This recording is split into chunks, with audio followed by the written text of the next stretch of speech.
This is the inaugural, I'm going to have to really get used to this.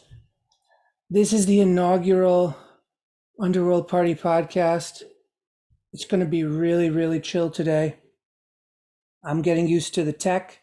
So for everyone who's only listening to this via audio in the future, this is like a live rehearsal, kind of a tech thing.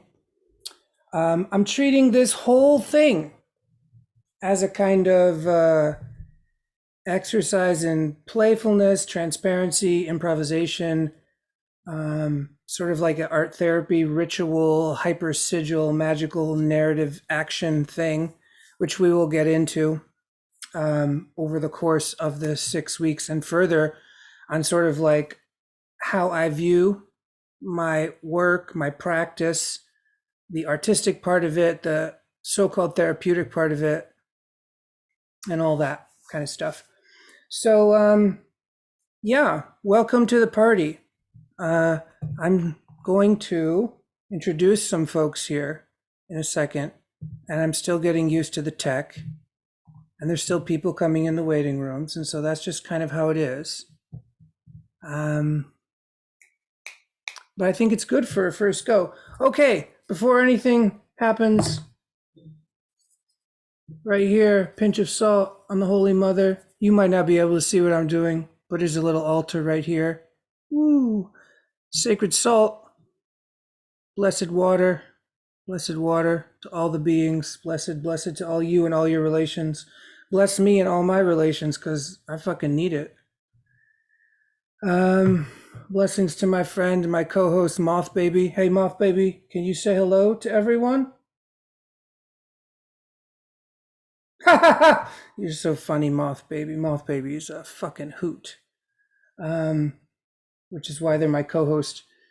And Blessed Fire, please light our way, keep us warm, make the plants grow, heat the oceans to a homeostatic degree.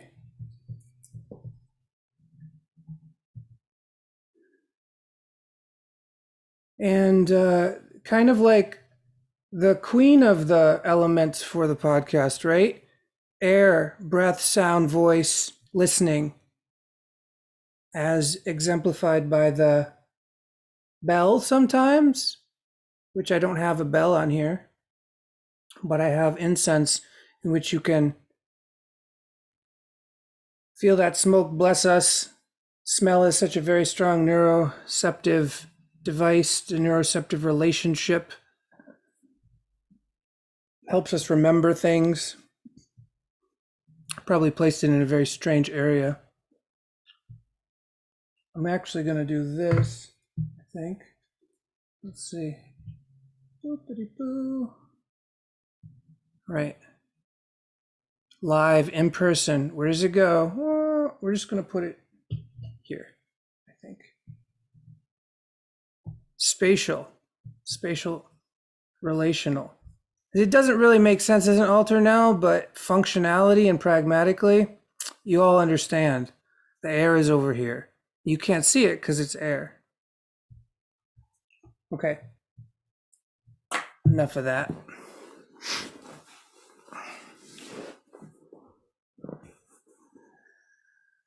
Hmm.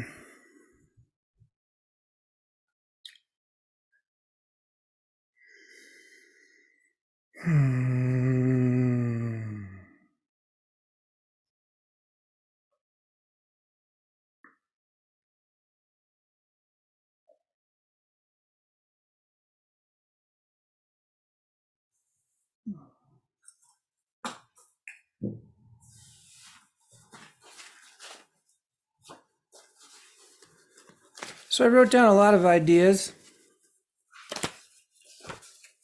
over the last few weeks to talk about things.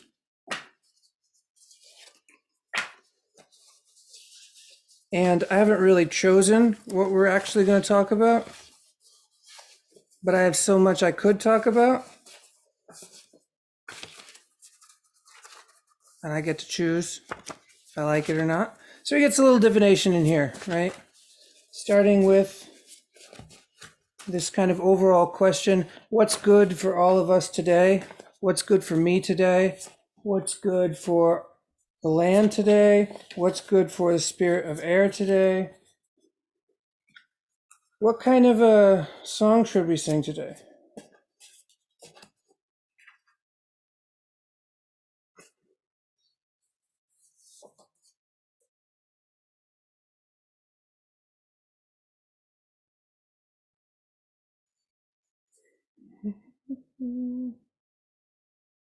Okay, I'm going to start with this.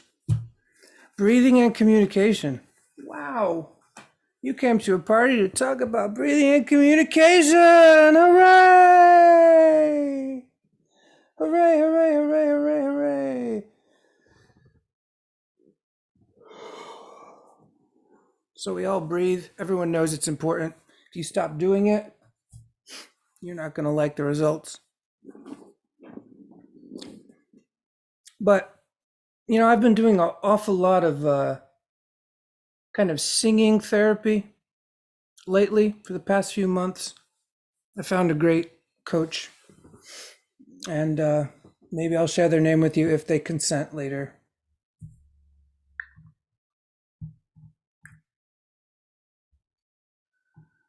Yeah. So I've been doing a lot of singing therapy and working on all this wondrous articulation that needs to happen when we sing, to sing in a relaxed and powerful way. And ultimately, it sort of opens up this part of the voice that I will call the ancestral voice. Let's just call it the ancestral voice. And the ancestral voice sort of, you don't really aren't in 100% control of it. So it's a lot like trance singing or trance calling, where there's like kind of vowels and talking in tongues kind of way of being in a somatic state that allows your system to redistribute nutrients in the fascia, nerves, the lymphatic system, because singing also activates the vagal nerve, which goes all the way down to our genitals and our belly, which is where we're connected to the earth and connected to our power, right? So singing is this primordial dance we have with the sort of the unsensible. Let's say that again, the unsensible, like the non able to sensed, like invisible in a way, like I can't sense it, to the, oh, now I can sense it. Now I can sense it. It's coming, right? So I do think that both the breath and the voice are sort of mythically representative of birth and death, right? Which is what the whole damn show is about. If you didn't know, now you know. It's about this sort of circle that is birth and death, not a line, but a circle of birth and death. And I'm not necessarily talking about reincarnation. That's just part of the story. It's not the whole story, but this kind of cycle of energy that is continuous. And, you know, zooming out from that, a kind of open space that's full, which all things emerge from. You can call it the womb, or the center of the universe, cosmic womb. Call it that, call it a black hole, call it dark matter, call it quantum field, night sky, right? Night sky is basically what I call it. It's the night sky. It's full of everything. It has enough room for every planet, every star, right?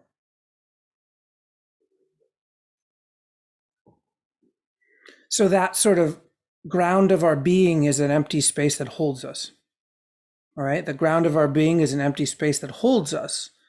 And it is sort of fractally mirrored in our lower dantian, what is commonly called the center of the body, right? It's a little place 2 inches below the navel and about 2 inches back to the spine, more or less. That's what people say. There's also lots of little other chakras that do a lot of other magical things, right? And they're all kind of connected in there. There's one at the bottom of the spine, at the tailbone. There's one in the solar plexus. These are these energy points, right? But then there's this energy point, sort of like the queen of energy points, which is the center of the center, this womb space, this hara, this dantian, right? This cauldron, right? This open space, this vessel for holding empty space. So that's the whole universe holding us, and we're doing that too in our own way, sort of like carrying our gifts with us that we've been given in this space.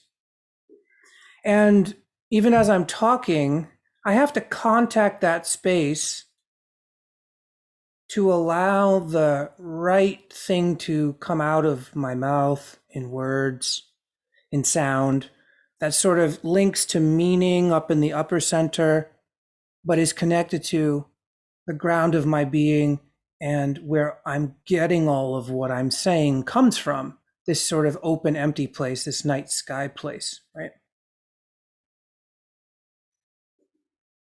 So this is what's happening when everyone's talking, but it's which door do you leave open? Where's the words coming from? Which door? Because they could be coming from a lot of doors, right?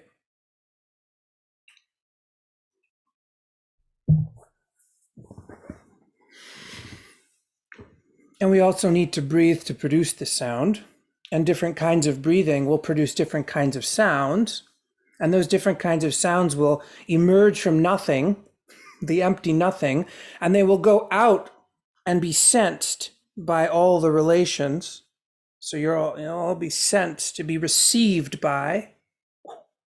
And then in the process of being received, it dies, it disappears. The sound goes somewhere else.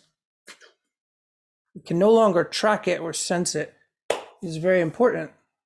It's like the end of a exhale before the beginning of a new inhale. It's a very powerful moment if you do breath work, right?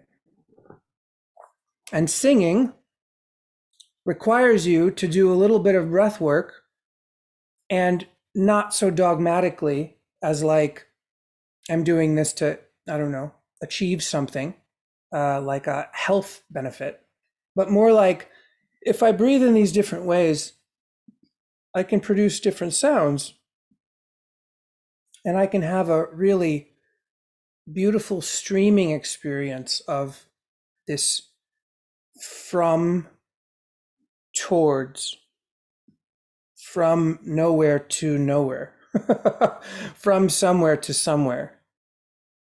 And I can dance with that as just a kind of, it's like I'm just like a channel. I'm a little, oh, the water goes through me kind of thing. And for some reason, that feels really good for humans. For some reason, this whole thing is like baked in. This kind of idea of tubes and spirals and channels and meridians, tributaries, portals, deltas, rivers, oceans, and all the way back to the womb, right? So this is what's happening. And everyone's got a piece of this. No one gets left out just because you have variously different genitals. The core of this is still the same in the DNA and the animals and our ancestral animals, all the way back to like the sponge at the bottom of the ocean floor. That's a real old ancestor of ours, the sponge, because it started to develop this tube-like body, which is really cool. There's a video that Stephen Opper made that I think I have on my YouTube that says it tracks like our ancestral evolution, but from like animals. So good. I'll link to that if I remember, but basically there's that. So I've been doing a lot of that, and that's what this podcast is really about. It's about getting back to something that's not just predictable expression, but actual living expression that you see from children, that you hear from animals in the wild. There's just, they just make these beautiful body sounds, move through their body, and their whole body has to do something to do that.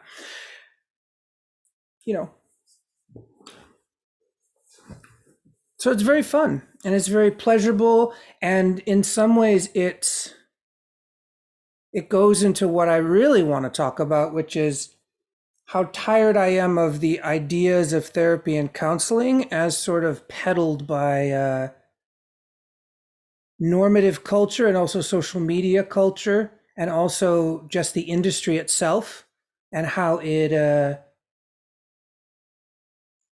sort of still manages to create a lie about itself, a character, like a character of a certain kind of being that is a therapist. And anyone who's outside of those expressive behavioral norms is somehow not a good or an actual therapist or counselor, right? This kind of like, I need my mommy to never raise their voice, ever. Right? I need my mommy or daddy to never have emotions that I can't figure out. And that's just not realistic. It's just not realistic to believe that people have to consistently show the same behavioral affect in order to teach or help other people or be a good person or have soft skills or be charismatic, like whatever the fuck the industry always is talking about. There is a world outside that industry that was never colonized, right? There is a way of relating to other people and to the self and to the breath and to the voice that was never colonized, but has lived alongside of colonization for thousands of years, always finding the way that humans needed improvisation, singing, dancing, storytelling, theater. Right? This kind of infinite playtime that we can do. So good. And unfortunately, most therapy and most counseling, you don't think about that the first thing you think of. You don't think, oh, I'm going to go to somebody and we're going to play, and through playing, my ghosts will heal and I will not be so burdened by these ancestral burdens and these sociocultural burdens. Not that they're not there, but that I could meet them with a kind of robust fullness in my belly and a lightness in my chest and in my mind, so I could be light and fresh. Right.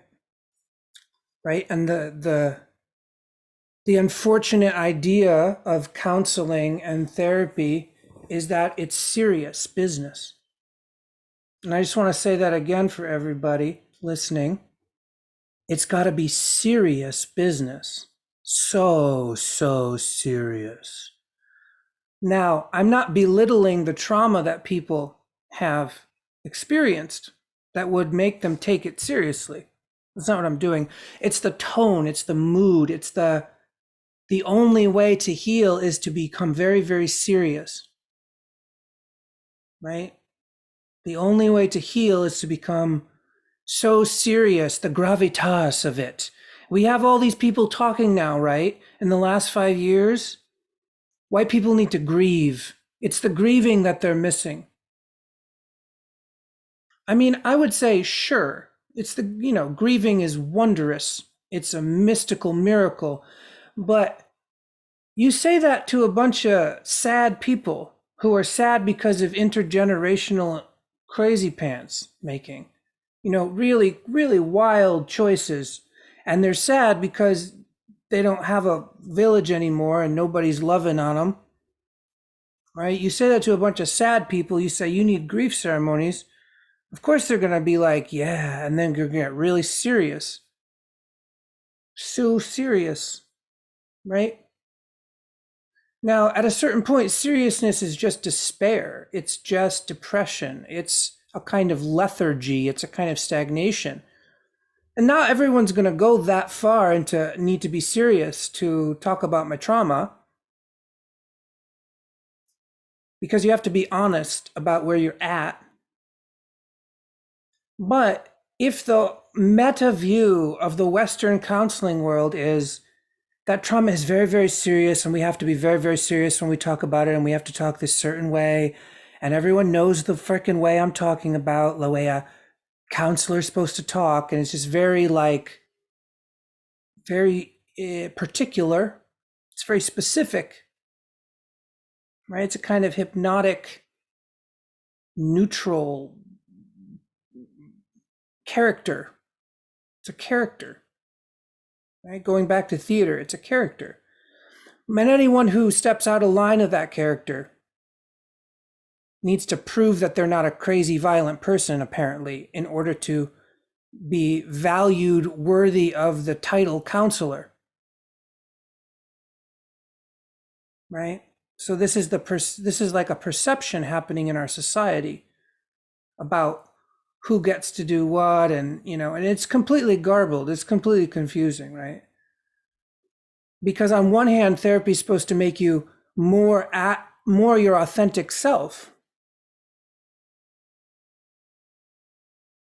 But what happens on the other side of that authentic self if you find out that you just need to be a bit louder and a bit more boisterous and swear a bit more and not give so many fucks, but also deeply care about the things that you care about and work, what happens if on the other side authentic self is not normative, not as in white professional normativism, right? Right. So then you have some people who are like, right, well, then you're like a professional, like a humor therapist or something, like a clown or an entertainer, because we let our entertainers do that kind of stuff, right? And a lot of entertainment is a kind of drama therapy for us. It really is.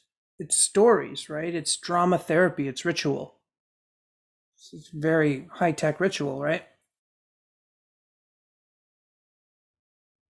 So this podcast in my life is sort of dedicated a bit to trying to figure out how we can take things seriously, as in honestly, but not seriously as in I'm in a dark, swampy hole and I'm never going to get out and death will come and devour me and no one will remember my name and it's a bad scene, like this other kind of seriousness, which is like aversion to life's present miracle. The light streaming through the window, the flower that still blooms, even though the ecosystem is kind of collapsing because we're destroying it and collapsing it, but there's still flowers and birds are still singing and grass is still green as far as I know. And that's happening regardless of the seriousness. It's just where we put our attention and what we think we're supposed to pay attention to. And if we're hurt, or if we feel hurt, or if we're traumatized, we're told that the way to do it is put your attention very seriously on how fucking terrible it is. And you have to talk about that and talk like that. And you have to sort of tiptoe around it. There's this way of having to be in essentially a kind of fawning response to pain. Oh, I can't trigger anyone because if I trigger someone, I've harmed them and I don't want to be accused of harm. Oh no. Which is different from I'm just completely ignorant and I say very ignorant, racist, transphobic, homophobic, whatever things. That's a different thing. That's someone who's not, they're like way remedial, right? They don't even know what's going on. I'm talking about this other thing, which is supposedly very smart people who really do care about each other. Like most humans, they're not like narcissistic sociopaths. Most humans, like the vast majority of humans, have a tendency towards that, but they're not like full gone into that yet. But they're like going, oh, if I trigger someone, I got to be very careful not to trigger anyone. It's like we've sort of forgotten what the wisdom traditions have told us about how we speak to ourselves and the stories that we tell ourselves and each other, which is that we're dreaming them. And when we speak them, we're speaking a spell into existence that is the dream that we're dreaming. So if I keep speaking the spell of into existence that I'm a victim because you're triggering me, well, this womb of creation is going to start to create that in the world. It's going to start to send that signal out, and people will receive it. And you will receive it because you're listening to yourself talk. And you're feeling the vibrations in your body, and those words are coming from a particular place in the body. The words are not coming from nowhere. They're coming from somewhere that is like nowhere. But that's somewhere we can locate in the body. Like, oh, the pain in my hip, the pain in my back, that's actually what's talking. The pain in my heart, that's what's talking. That's what's creating the spell that reifies its own existence, right? So this is a wisdom tradition path, which is not necessarily the counseling path. It is sometimes. People know this in hypnotherapy, NLP. Like there's a lot of like linguistic narrative therapy kind of stuff, right? We know this, right? And to connect it all, it's the body that's connecting with this vehicle for expressing story in the world, expressing a kind of creative narrative. And they're coming together in this orbit, again, this circle from birth to death, right? This circle all the time. So ultimately, paying attention to where the words are coming from or where the intentions are coming from in the body is just a fundamental. It's like a fundamental bowl for the entire work. Like it's almost like a pre-concept or something. It's just sort of like what is, and it takes a long time for some people to de-Westernize their thought, and get back to that place where it's like, oh, right, my body's actually important, like more than important. It's like my consciousness is spread throughout this vessel, and the voice is a way that the vessel expresses to other vessels, right? It's like freaking amazing, right? I say these things, you hear them, and you understand some of what I'm saying. Like this is a miraculous event in existence, right? This idea that call and response is a real thing, and that it could come out in sounds and song and prayer, and then we could create languages, and from languages we create concepts, and from concepts we create more concepts. But it's somewhere along there, once we jumped from language to concept, we sort of fell away from this non-conceptual place. Right? This non-conceptual seat of arising. Where did the voice even come from in the first place before it was song, right? Because there's song before there's language, which is just like just gibberish, but it's really beautiful.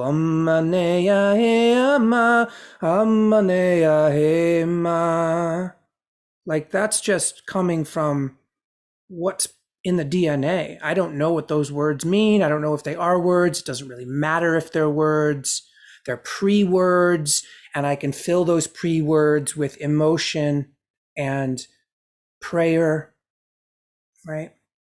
So once we go from language to concept, it's very hard to go back to non-concept, which is why we love what children can do, because they're always really not in the concept. They're in the like, woo, disentangle everything, put it together in a totally different way. Like, blah, they're kind of moving from that place, but they're still tapped in, right? They're still tapped into that improvisational zeal that is just like, wow, I can make things happen with my mind, and I can make things happen with my mind, and now I move my arm and I can pick up that rock.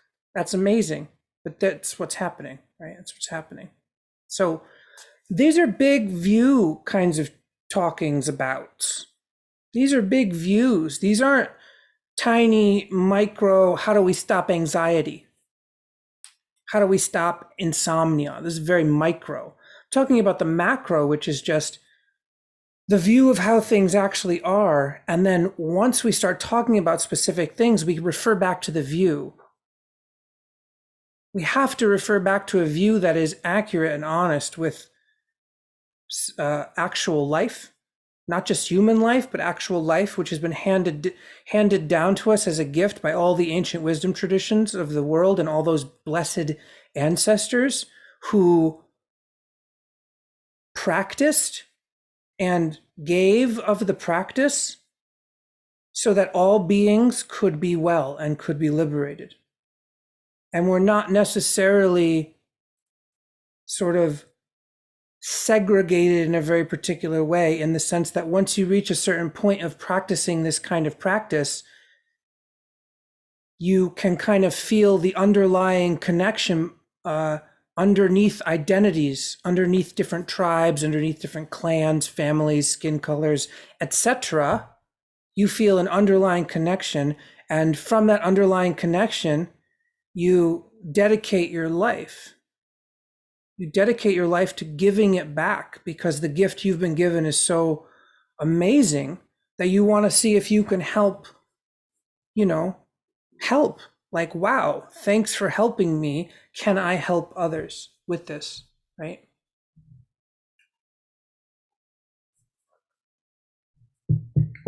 And so there's no real right way to do that. And I think we have to get clear on that as a kind of industry, as a kind of market, as a kind of demographic. We have to get clear that this idea that the authentic self lies within an acceptable range of behaviors is actually part of the problem of why we don't heal our trauma. Okay? That's the real, from me to you. And hopefully it resonates. But it's the conversation that opens up into a million conversations. So I'm going to open it up now. Opening it up. Take a break if you need to, stretch. Let your eyes look away from the screen. Do what you need to do. Pet your local moth baby. It's a good little moth baby. Reorient yourself.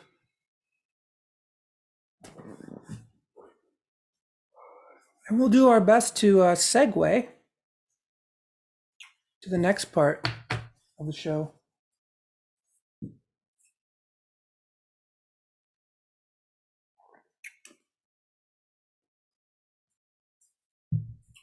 Do do do do do do do. That's the theme song. I made it up just now. It'll probably keep changing.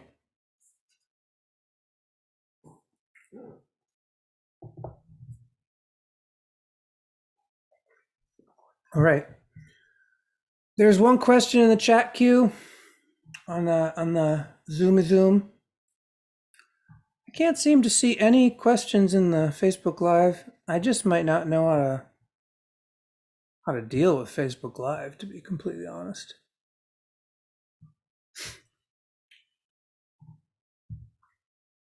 But anyway, let me talk to the future listeners for a second. So future listeners,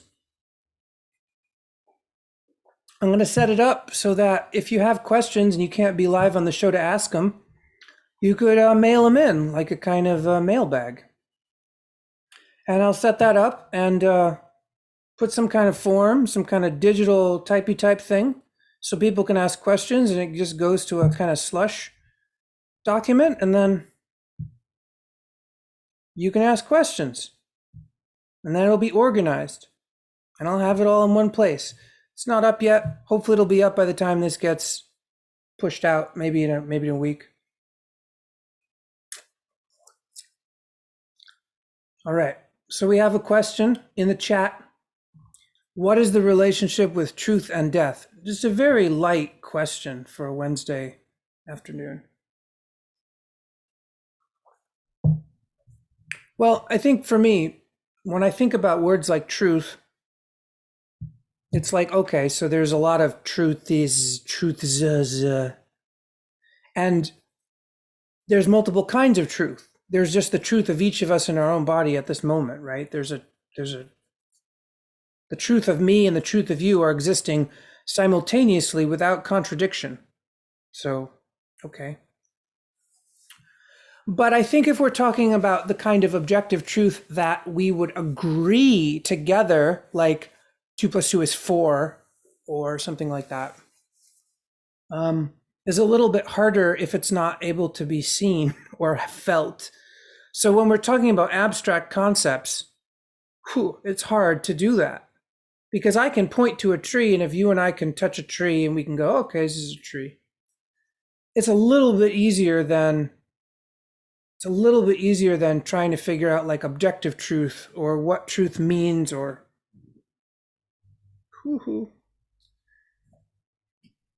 So for me, truth isn't useful, actually. It's not useful. I can't use it in my navigation. I can't use it. But what I can use is a kind of honesty. So honesty is not the same as truth, because you can be honest and it could be fictional, but you're honest in the expression of the fictional, language, or the fictional idea, or the fictional belief, but you're honest about it. And that honesty is like a real sense. It's like a real direct kind of thing. It's like, oh, can I feel myself being honest? Can I derive pleasure from being more honest?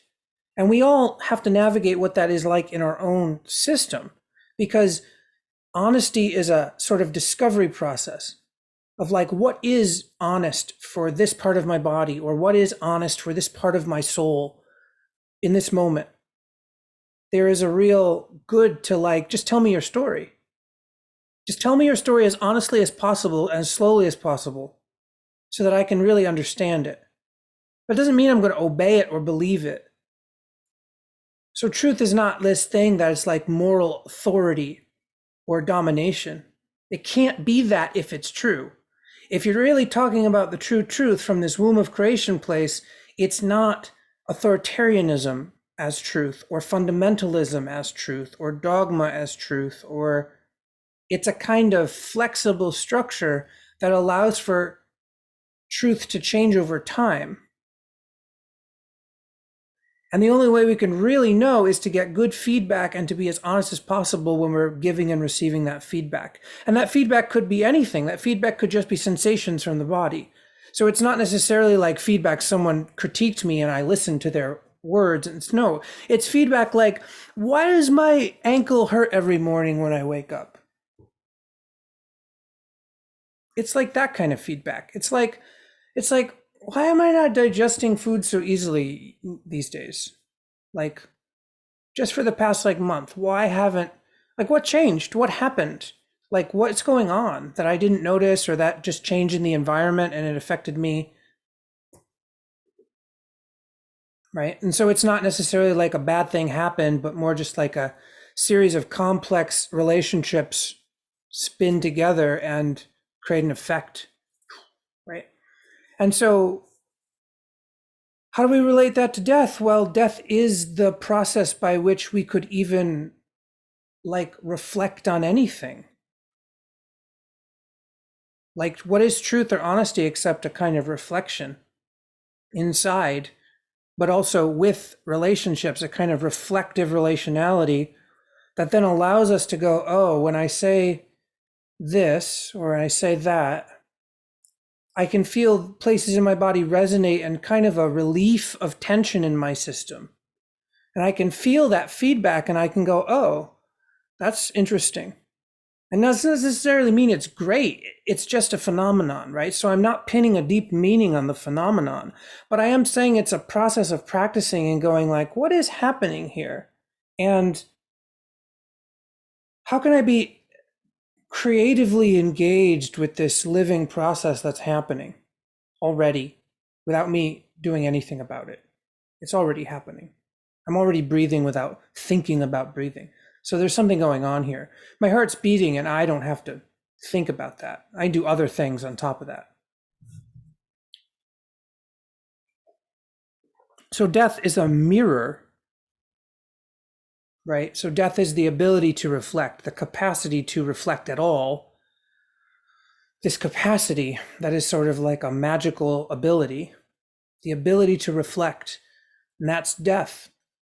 So death is kind of like reality reflecting itself as it passes through a kind of threshold state from form to formless.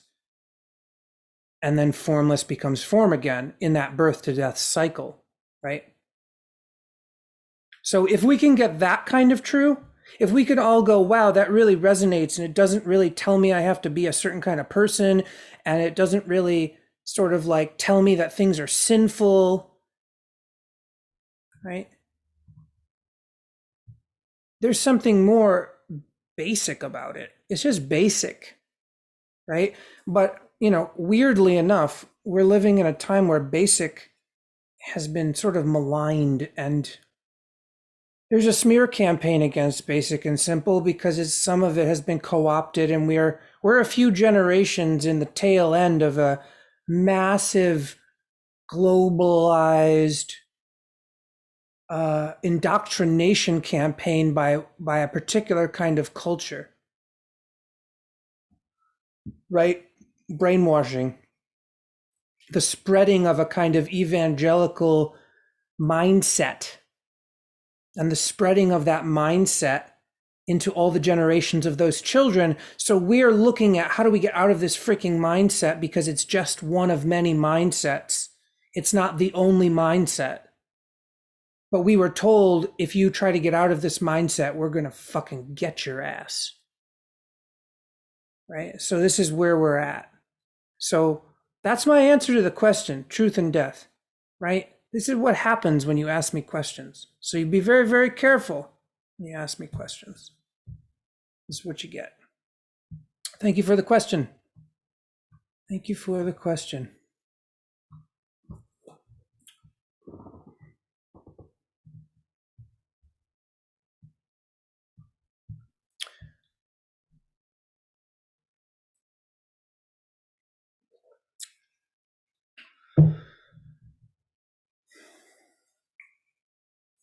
Now, during the course of this podcast series, during the course of it, I'm going to be talking about a lot of things. Some of those things are going to be a little dicey. I didn't want to start the first day with that, though, because we need a view before we do that. And I need to keep reinforcing the view over and over again so that I don't lose track of it in the heat of interaction with other people and their views and their traumas and their pain and their seriousness, right? But rest assured, I will be talking about things. There will probably be people coming on the show who directly oppose me, as in a sense of like, there are definitely people out there who have a story about me that I am a harmful person and that I need accountability.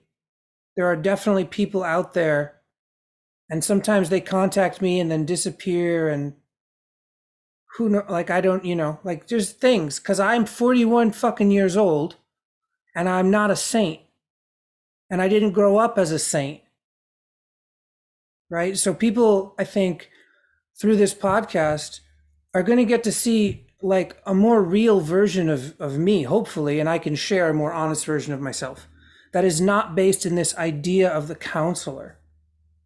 Because at a certain point, not only can I never do it good enough for certain people,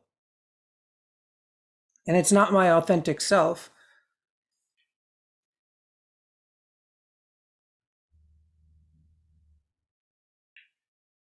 but that it actually limits our capacity for relating. And what we're seeing now with social media is a flattening and an erasing and a kind of quickening at the same time of dynamic complexity. We're seeing a big flattening, a big quickening of that. And people are siloing off into their subcultures, their niches, where they all have a shared usage of words. So they use a certain set of words, but they have a usage meaning for them that is particular to that in-group.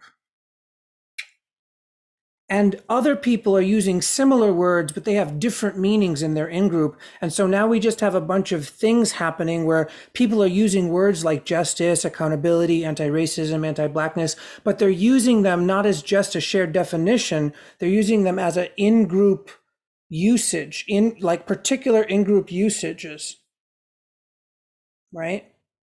And so now people are saying words, but everyone's got their associative network about what those words mean based on their in-group.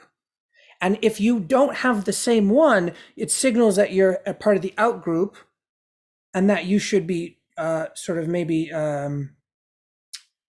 don't know, there might be an issue with that. Like there might be like you don't know what these words mean, and so that means you're bad, or like, yeah, who knows? Like, it's just we don't share the same definition. So like, there's like a terror and a threat response to that. And I want to use this platform to keep poking at that. The way that we understand and interpret things based on what people say and how we read or hear what they say, right? Or what they type on the internet, right? Like there's a bit of this gap, there's a bardo between this. What did the person mean? I don't know. What did the person mean and what did I think they meant? Uh-oh. Which is also where magic and playfulness happen, but it's also where people can use that to deepen their trauma patterns or their anxious attachment pattern, right? Because it feels safer. It feels safer sometimes to do that than to be like, fuck, I don't really know what this person means. And I don't know how to feel about not knowing what they mean.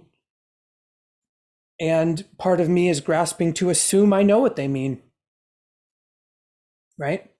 So, there's going to be I think there's a real social reckoning for us here on the ground floor, because we're on the ground. We're just people. When shit happens, we're surrounded by a bunch of people that we may not know, and we have this opportunity to sort of be little nodes in our little respective hubs, to be a little more like someone who is connected to the earth and someone who can kind of go, I don't know what you mean when you say that, and I want to, but I just don't want to assume that I know what you mean when you say accountability, or you say anything really, like anything really. And this gets into larger discussions about restorative and transformative justice, which I also have reservations and questions about, like how people are using it and why they think it's going to be the answer to everything. So yeah, and talking about shit like the thing that Kelly Germain and Energetic Justice just sort of lobbed at my business partner / ex-business partner, Tada Hazumi. I don't know how you even talk about these words. It's like ex-collaborator, quasi-collaborator. Who fucking knows what that means? But because we did this project called the Ritualist Justice School for the last few years as a kind of seeing what was possible, and the sort of reflection on that, which is still ongoing, right? There's a reflective process that's still ongoing, which is that like I didn't have the best way to engage honestly with the people who were coming to the work, or not even coming to the work, but like seeing it as a competitor in the marketplace. Like, oh, who are these people doing the work that I do and the work that these other people do? Like, right? This in group of like, here's the good counselors, here's the I don't know counselors, right? These kinds of things are happening in a meta perspective across social media for the last few years, right? So I'm going to be talking about all that. And it's going to probably take a long ass time. And hopefully it's not just going to be about me and my perspective, but about the perspective of other people that will eventually come on the show as guests, whether that's live or recorded. But I'm not saying that the show is about accountability or about cancel culture, right? Because again, that's very micro. I'm here for the view. I'm here for this sort of totality of existence that includes all these expressions that are outside normative white culture, right? Outside of it, that never got colonized.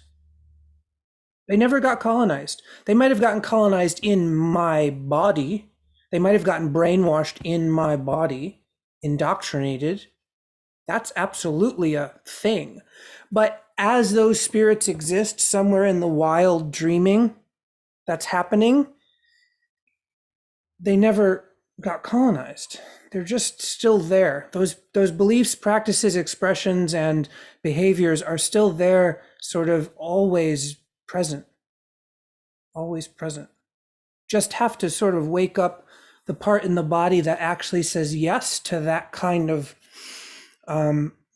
encountering. You know, back to theater, right? Like, try something. If there's something going on, like what's the shape that your body wants to take, what's the sound that wants to come out, that then actually allows you to see what that pattern is distinctly as a relationship, right? Rather than an abstract concept that we can fight endless debates about that never gets anyone anywhere because no one ever checked in with their actual body ever in the entire fucking conversation, right? So we have all these fucking call outs from like people that are supposedly somatic, but they don't even understand how somatics is about how we interpret relationship in the body, right? It's so much more than just moving around slowly so your joints don't hurt, or cathartically screaming because you wanted to scream that one time 10 years ago and you didn't get to. That's all just, those are all just ideas that can happen. It's not the base. It's not the base. It's not a living relationship with like the base.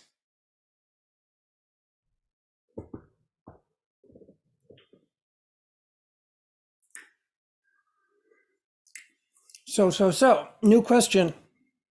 Thanks. What are some of your favorite non-colonized, non-normative behaviors you've seen or experienced? Oh, yeah. Oh, yeah.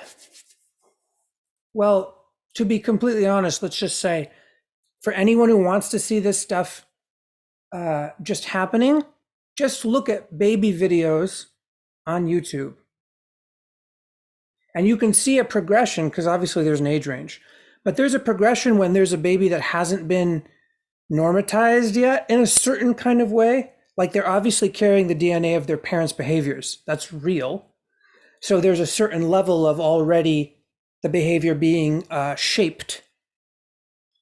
But they're not quite shaped in the way that we're shaped as we grow through society and sort of construct our little ego robot armor and we walk around. So babies got it. Babies got it. All you really got to do is go, what's the baby doing?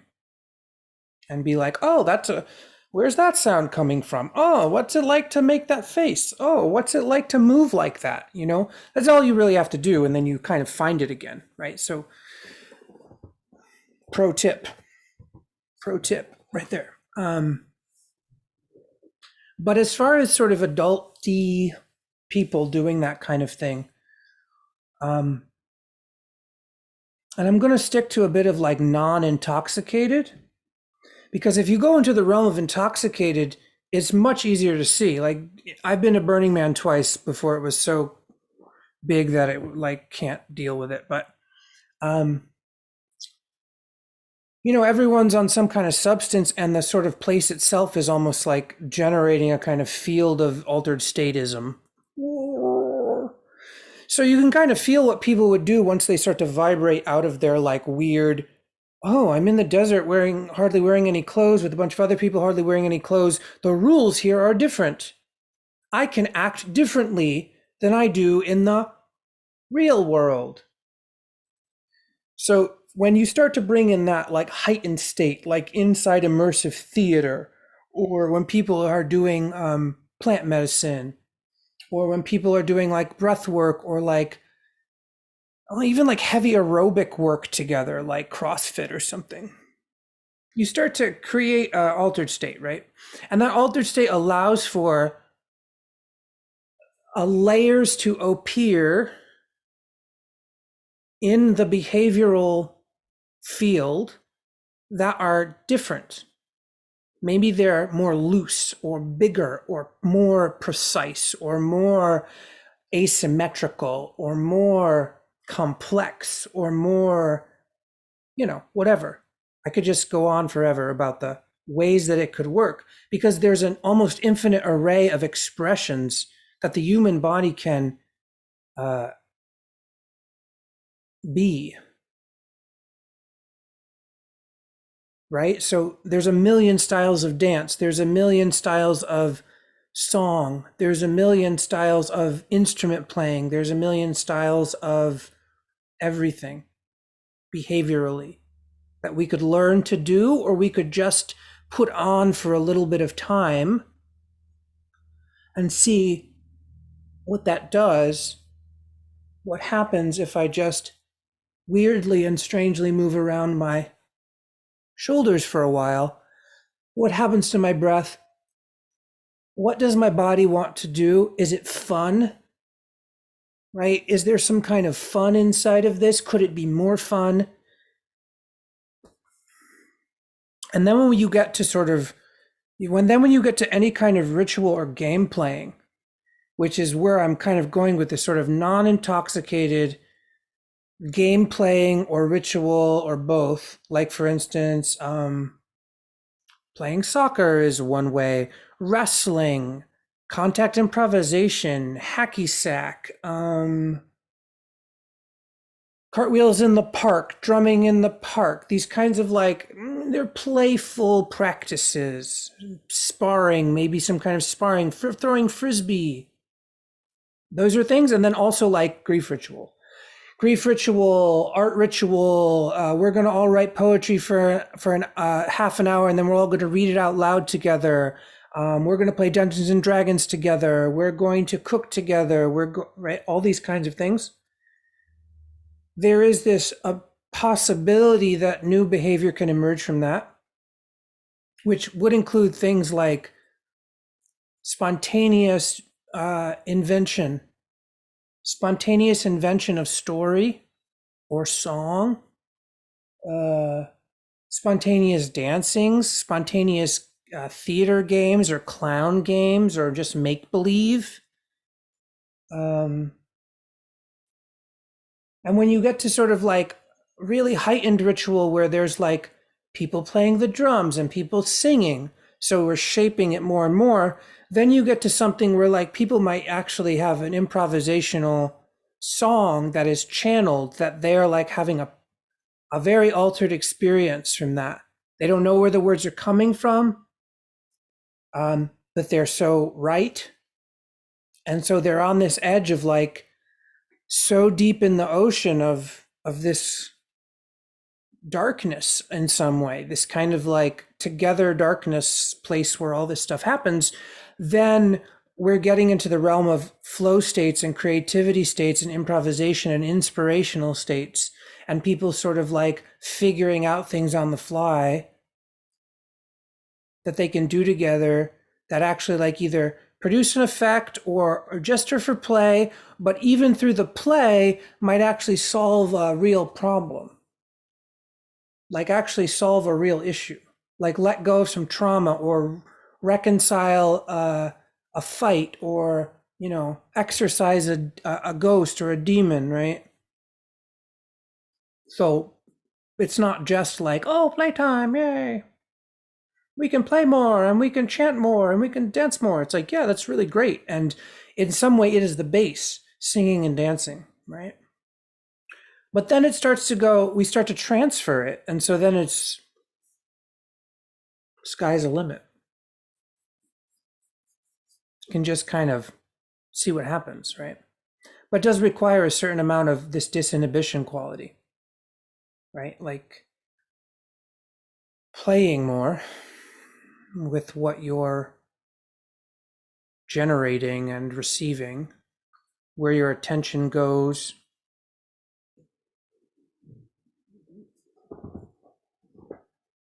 Right.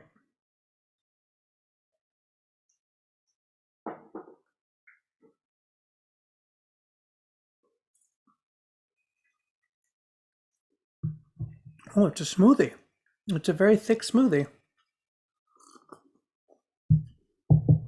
Check out this cool cup. Do you see this cup? It's pretty cool.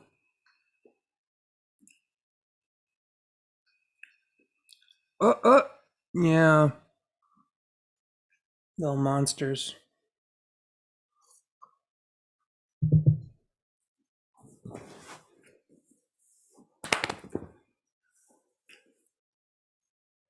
All right. So we're heading to the bend here. We're heading around. We're heading around. We're going to end up in about 15 minutes, and that's going to be show number 1. And then we're going to do it again next week and the week after. We're going to talk about all sorts of fun things. We're going to have guests on the show. I've got a lot of cool people that I want to talk to about really cool things that they're just not famous. And I don't really care about people who have written books.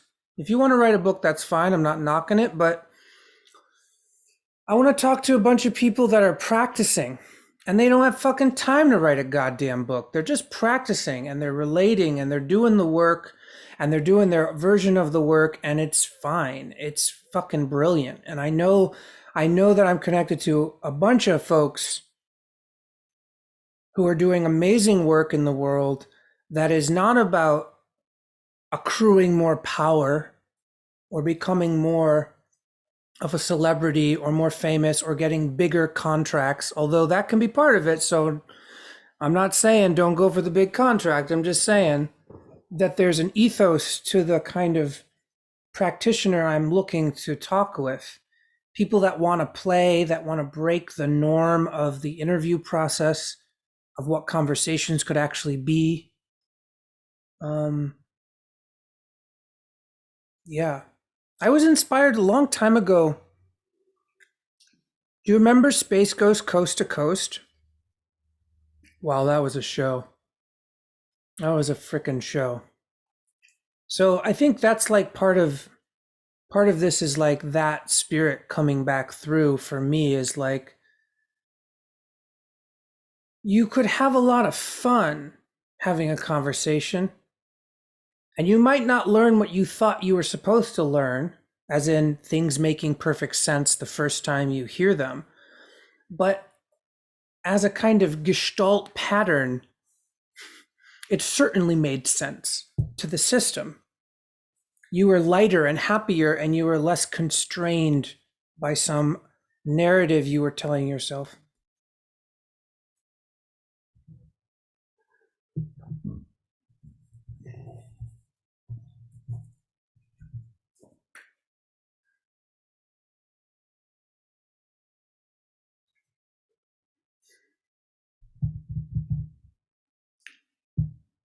And there will be announcements. That's the other thing. Building stuff. I'm building stuff. I'm going to announce some stuff. It's a big change. It's a big change and it's a fun change. And I hope that some of you will come on this, come to the party more often, as it were, if I can start to remember the metaphor of the show. Um,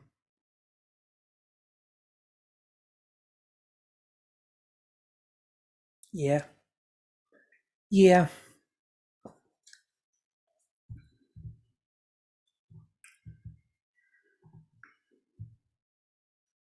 Oh, I have I cursed yet? I've said fuck a few times during this show. I have. I know that I have. I know I've said shit at least once. Um, might need to up the percentage of fucks, maybe. I'll keep it in mind. I think that's a good idea. I like where you're going with it. I like it a lot.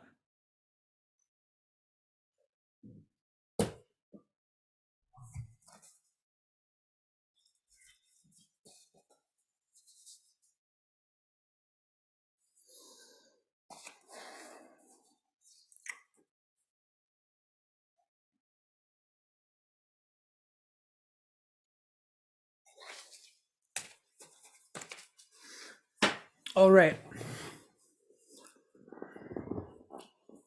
I think there's one more call. One more call for questions.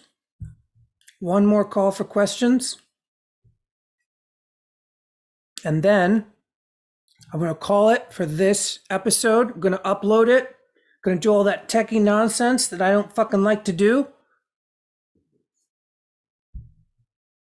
But I'm going to do it. And then it'll be in the bag and it'll have been done. We got one more question. Okay, here we go. Here's the final question. Most challenging part of life for me right now. Oh, yeah. Here we go. It's a tough question. No, it's real. So I think the toughest thing for me is just like on a physiological level, my system is very tired. My system is very exhausted with certain ways of being and the struggles of the last 2 decades of my life, to be completely fucking honest. Like my system is really, really, really like, licking the pavement on some level. I'm not like really bad, obviously. So I've gotten out of the really bad post disease, post everything kinds of states. But I think just on a general level, the tiredness combined with the fact that so many of us are struggling and are so hurt that conversation and relationship between people actually is more tiring than it needs to be. It's more tiring. So instead of knowing that you can have a light, centered, grounded, non-codependent relational conversation with somebody, you're going into all these micro conversations a day with people that you can't be sure that they're coming from a non-codependent place or from a non-fragile or non-dissociative place. You just can't be sure, especially when it's over text and you can't hear the sound of voice and you can't see people's facial expressions.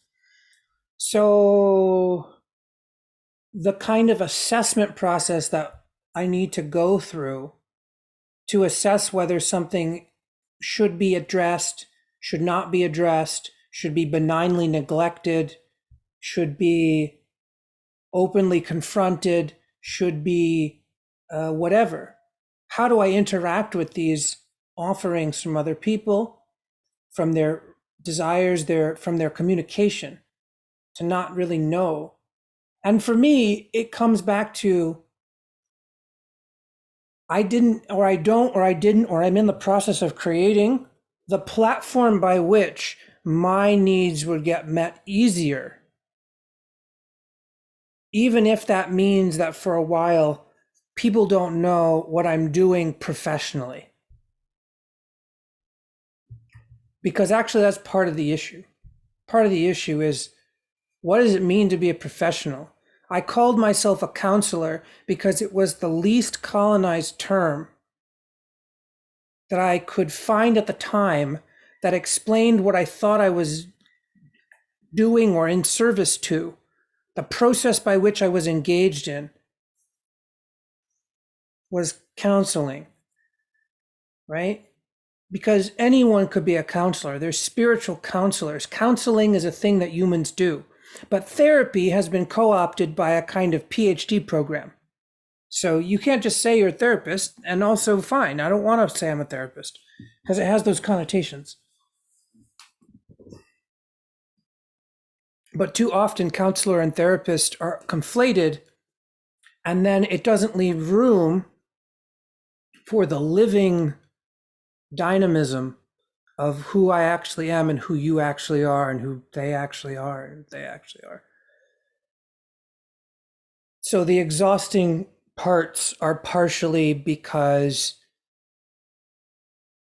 we have conflicting views of what life actually is and how it actually is to exist on the planet. The view, it's like religious war. It's that the value system is somehow fundamentally different in a way that causes a kind of draining or exhaustion of chi, because I have to create concepts to kind of meet your concepts. And that's actually what I'm trying to get away from, is not try to create more concepts to battle your concepts or to deal with your concepts, but actually how little concepts can I create in the actual conversation. So this is a sort of overall kind of creative prompt that I'm trying to move with, of like, I need to explain the view over and over, right? Because the view is the view is the view. And that's how we're going to get through this, is actually keep going back to a view that works for all people, a baseline. And then, ultimately exist within capitalism at the same time we're doing that. Because, granted, whatever it is it good or is it bad? I don't know. But the point being is that it's changing. It's caused a lot of harm. It continues to cause a lot of harm. Being in poverty is a real shitty joke. I was in poverty for most of my life. I'm not looking to go back. I'm barely out of it. So I'm not coming at you, just so everyone understands, I'm not coming at you at someone who is particularly successful in the long term.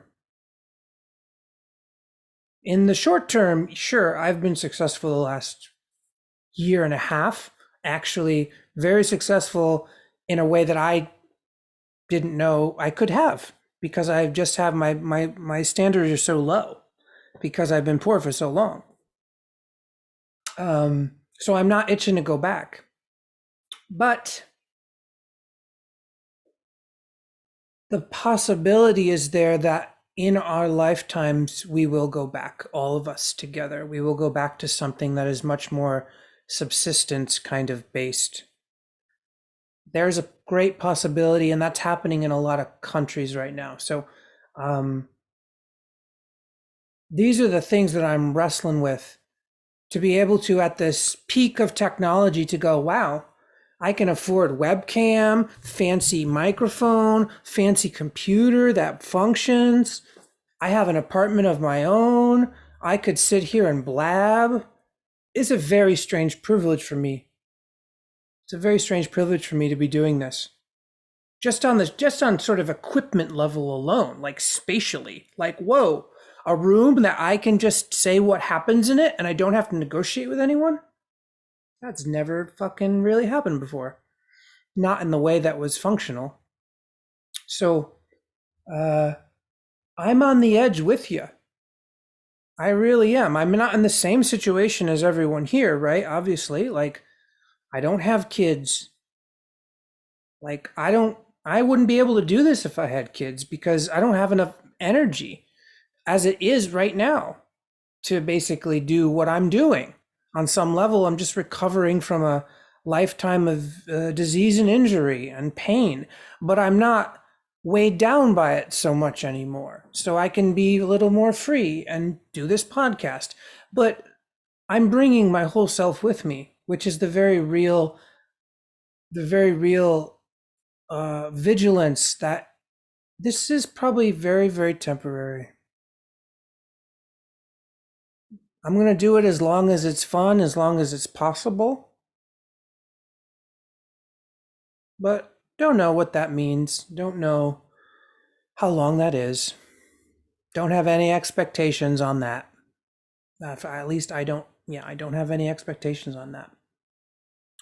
But, I can tell you just right now as I start to sign off, it's like doing this feels really good. I like the way I feel right now. I like it. It's not totally to the place yet because I'm not comfortable with the process. Obviously, it's the first time. But I can definitely say, like, I'm having a lot more fun just even in this present moment. And that's worth a lot. That's sort of priceless. So I want to thank everyone for coming. Thank you for listening. If you're listening later, I really do appreciate the feedback and the little community and audience that we have so far. There is a bit of people here that we've been chatting for a little while, and it feels nice. And maybe we're like a proto community. I don't know what that means. I'm not trying to start a cult. But I do want to have real conversations that are not about accruing power or jockeying for social position or any of that fucking nonsense, but a real collaborative, a real pragmatic way of navigating what we're all fucking navigating. We're all in this shit. We're all in this fucking shit. So how can we, the people that are privileged enough to be able to sit on a computer and be on Zoom all day and make some money and also like listen to podcasts and all that stuff, how can we help? How can we help? How can I help? How can I help you? How can you help me? How can we help others? How can we help each other? I don't fucking know the answer to that question. And I'm not trying to solve it in 6 weeks. But I am saying that, like, at a certain point, in me at least, the practice became about not healing my trauma. The practice became about how can I be generous as the ancestors have been for me, even though it took me almost 40 years to recognize the generosity and to really be like, wow, that's a blessing. That's a fucking blessing. And I don't agree with all of it, but it is. And I have to accept that. And then from that acceptance, say, how can I be as generous as you? How could I even fucking dare to dream that? Be as generous as the ancestors have been. Right? So that's it. Nothing more profound will be said. Nothing more stupid. Nothing more profound. That's the end of the show. Thank you all so much. We're going to all talk more and more. If you want to message me something, if you want to email me, most of you probably have my email or a way to contact me. Thank you so much. Blessings to all our relations. May all beings be well. May all beings be loved. And may all beings be at peace. Thanks for joining the Underworld Party. I'll talk to you next time.